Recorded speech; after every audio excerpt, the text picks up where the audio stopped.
All right, we're going to start looking at how to simplify Boolean statements. And in order to try to do this simplification, we're going to start learning about different algebra theorems and how we can apply those theorems to get to smaller statements. Okay, to get started, let's look at a truth table so we can see what the concept of reduction or simplification is about. In this example, we're going to have three inputs, A, B, C. So on the left side, we're writing down every combination from 0 to 7. And then on the right side, I have a number of different outputs. Okay, let's start with the first one in red. The first one in red, we're looking at A and C, and we have an OR gate. So we have 0 with 0. That would give us an output of 0. C is a 1 on the next statement, so we have an output of 1. Both are 0. C is a 1. And then the next four, if we look at the column of A, all of them are 1, which means that every single output would become a 1. As you start trying to solve up truth tables, you kind of want to look at some of those little tricks that I did of looking to see if we have a series of 1s on an OR statement. We don't need to look at the other outputs, the other inputs. All right, we're going to move over to the blue statement. Here we have a B bar, so we're going to look at the opposite of B. I didn't write that one down, but let's keep that in mind. And that's an OR gate too. So the first two statements, we have B of 0, which means B bar would be 1. So I have two 1s. The next two statements, B's are 1, so B bars would be 0. So we're looking at C. C is a 0, and then it's a 1. The next two statements, B bar would be 1. For the next two statements, B bar would be 0, so we look at C, and we copy down what C would be, a 0 and a 1. All right, now we're on to the green statement. The green statement is A with B bar. So we're going to look at B as being the opposite. All right, so let's look at the first one. A 0, B bar would be 1. That would be a 0. A is a 0, B bar is a 1. That's a 0. A is a 0, B bar is 0. 0. A 0, B bar 0. 0. A is a 1, and then B bar would be a 1. So that gives us a 1. A is a 1, and B bar is a 1. That would give us a 1. A is a 1, and B bar is 0. A is a 1, and B bar is 0. So that gives us everything for the green term. Now we're moving on to this bluish term. And this bluish term is we're taking the OR of red and the darker blue. So 0 ended with 1. That's a 0. 1 and 1 is a 1. 0 is 0. 1 with 1. 1 with 1. 1 and a 1. 1 and a 0, so that's a 0. And then 1 and a 1. So that'd be everything for that light blue term. Okay, now we're on to this orange term. This orange term is using the green term with C. All right, so we look at this. Green is 0, C is 0, so that's a 0. 0 with a 1 in C, that would be a 1. 0 is 0 is 0. On the next one, we have C a 1 and A B bar of 0, so that's a 1. Then we have A B as a 1, C is as a 0, so that's a 1. We have A B bar as a 1, C is a 1, so that's a 1. We have A B bar as a 0, C is a 0, so that's a 0. And then our last one, we have A B bar is 0, ordered with a 1. That would also be 0. I mean a 1. Okay, so we saw these truth table items. And when we solve this truth table, I want us to look at the last two columns. The last two columns, if we look at it, the output is the same. Each item is 0 with a 0, 1 and a 1, 0 and a 0, 1 and a 1, 1 and a 1, 1 and a 1, 0 and a 0, 1 and a 1. But the terms of what it is that caused that end up being different. We see the light blue term, we had A or C ended with B bar or C. And that term is the exact same thing that's equal to A B bar or with C. And if we look at these two items, we might say one is a little bit easier for us to understand. Maybe we prefer what's on the left-hand side. Or maybe we prefer the way it looks on the right-hand side. I can build either of these two circuits and I would get the same result. So if these end up being the same, there has to be reasons on why these are equal to each other. And that's what's going to get down to our algebraic theorems, or algebra theorems.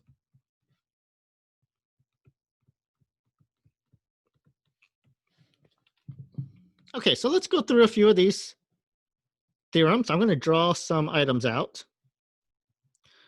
All right, let's say we have an X. It goes through a NOT gate that produces an X bar. And then let's have it go through another NOT gate. Well, what would be the result? That would just be X. So the theorem is we can take this and we can make it into a theorem. And the theorem is we can say, well, an X bar with a bar over it, because that's X bar, and then we have X bar bar, that's equal to X. Or you might see it as, like in a book, it'll be X bar, X prime prime, well, that would be X. So if we have an item, a knot of a knot, those knots go away. Okay, so that's one theorem. What's another theorem that we can do is let's look at items with an OR gate. Let's go back to our little switching diagram. And in this diagram, let's set up that the top switch is X, and then the bottom switch is a 0. It's always open.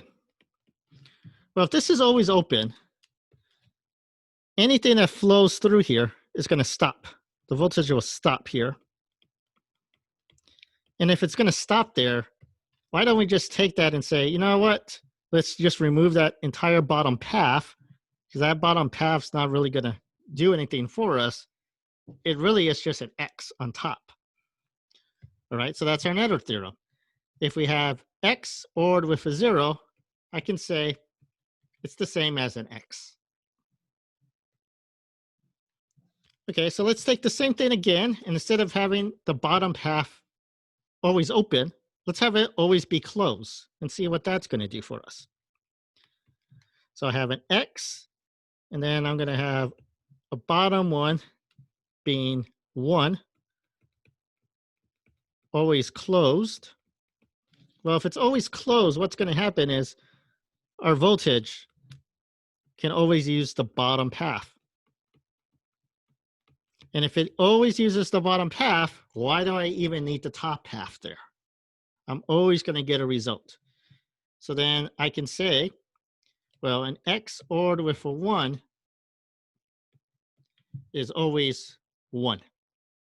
I can remove that X. That X is not really going to be part of my solution.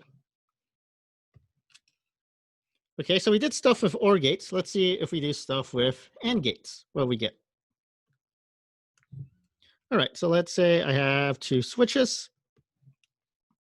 I'm going to have one as X, and then I'll leave the other one as always open. Well, if it's always open, even if X is equal to 1, I'm going to stop here. I can never produce an output of a high voltage.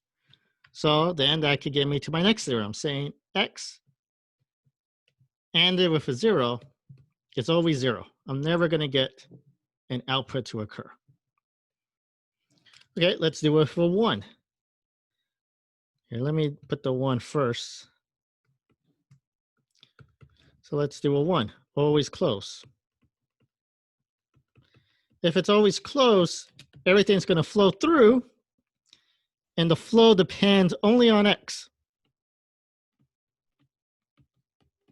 So depending on what x is, will be what my result would be.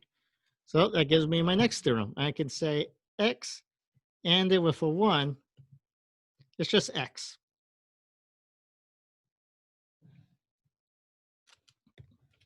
All right, let's do another one. Let's say I have an AND gate. In this AND gate, both items are x. Well, if they're both are x, if x is open, both are open. If x is closed, both are closed. So really, I could take all of that and I can say 2x's really is just 1x. And that would be our next theorem. X ANDed with x is just x.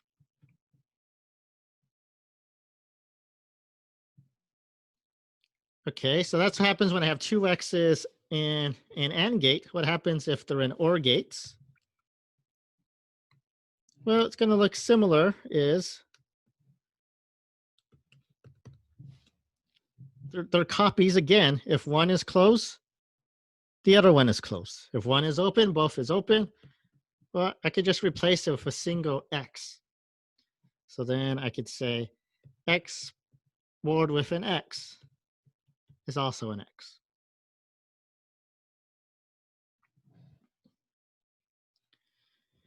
All right, let's take this and let's do a little bit different. Let's say they're both x, but now one is the not of the other. So let's say I have x and the next one is x bar. Well, this happens is what are the possible cases? The possible cases are I can have the top one closed, and if the top one's closed, the bottom one is open. That would produce an output of 1. If the top one is open, the bottom one will be closed. I would also get an output of 1. So I'm always going to have an output of 1. So the theorem can say if x ORed with x bar, that's the same as a 1. All right, so let's say we do this with AND gates instead. Let's say I have one AND gate that's x, and I have one AND gate input that's x bar. What are my possible cases? The possible cases are going to be the first one is closed, the bottom one's open. That has a 0 output. Or the first one can be open, and then the second one is closed. Well, that's also a 0 output. There's no way I can get a result of 1. So an x ANDed with an x bar has a result of 0. Okay, so we got a couple of different items that we can have theorems about. So the key items is go back and look. Everything I wrote out in red is a theorem. X ANDed with x bar, 0. X ORed with x bar is a 1.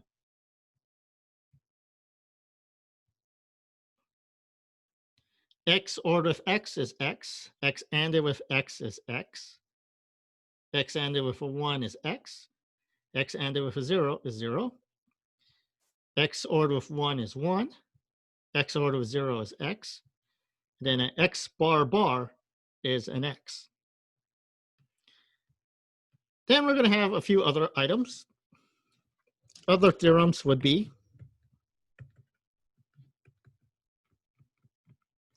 what are some other theorems that we have? Well, we can have commutative theorem or commutative law. What is this is if we go back to our basic math, commutative would be, I could do 2 plus 3. That's the same as if I said it's 3 plus 2. Or if I said 5 times 10, that's the same as saying it's 10 times 5. Well, the same things will happen with our logic expressions. If I have x ended with y, that's the same as saying I have y ended with x. Or if I have x ORed with y, that's the same as saying I have y ORed with x. So we can flip items around. We also have the associative law, which in our basic math again,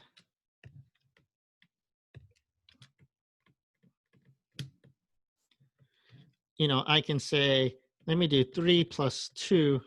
Let me do that as a quantity plus with 5. Will be the same as I say, let me do 3 plus 2 plus 5. I can move items around. So then the laws end up becoming x ANDed with y, that quantity ANDed with z, is the same as saying x ANDed with the quantity of y ANDed with z. Or I could say it's x or y, quantity ORed with z is the same as x or the quantity of y ORed with z. Then the next law we can do is distributive. So distributive law is, go back to our basic math. In our basic math, we can say, if I had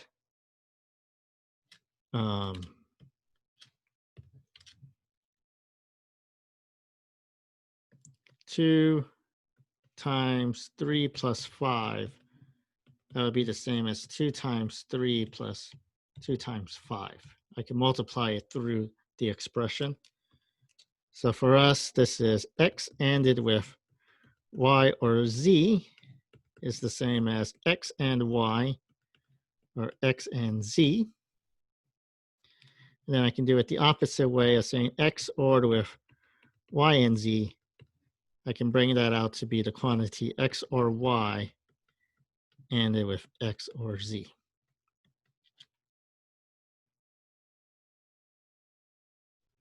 Okay, now that we have these little theorems, we can apply it so that we can make a reduction. Now, in the theorems, we use the variable x. And x is meant to be generic, and that we can substitute something in. So for example, let's say I have the statement a b bar plus d plus 1. Well, I can always substitute in. I can say, let me have a b bar plus d. Let me substitute that as x. And I can say then I have x plus 1.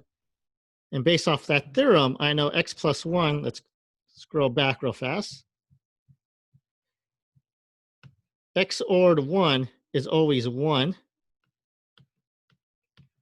So now that I made that substitution, I can say x plus 1 is 1. I know that would be the term. Let's say I had a b, and I had that a b ANDed with the quantity a b bar. All right, so let me substitute in, and I say x is a b, and then I'll say x bar is a b bar. So that gives me x ANDed with x bar. That's a 0.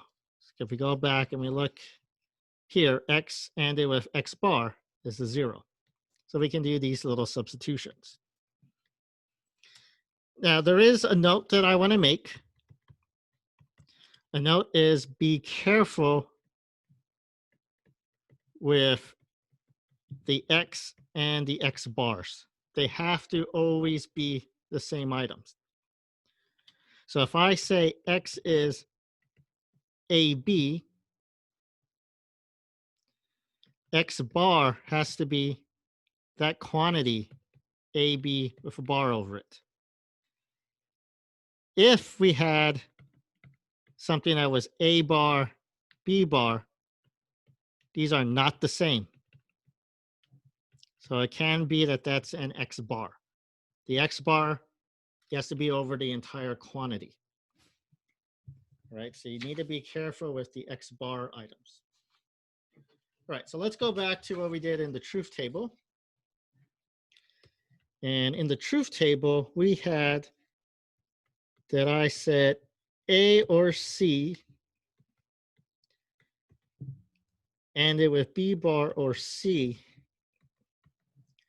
was the same as A, B bar, or C. So we need to figure out how we're going to get these two items to be equal to each other. How is it that these two are the same? All right, so let's go back up. And we want to look at this expression right here.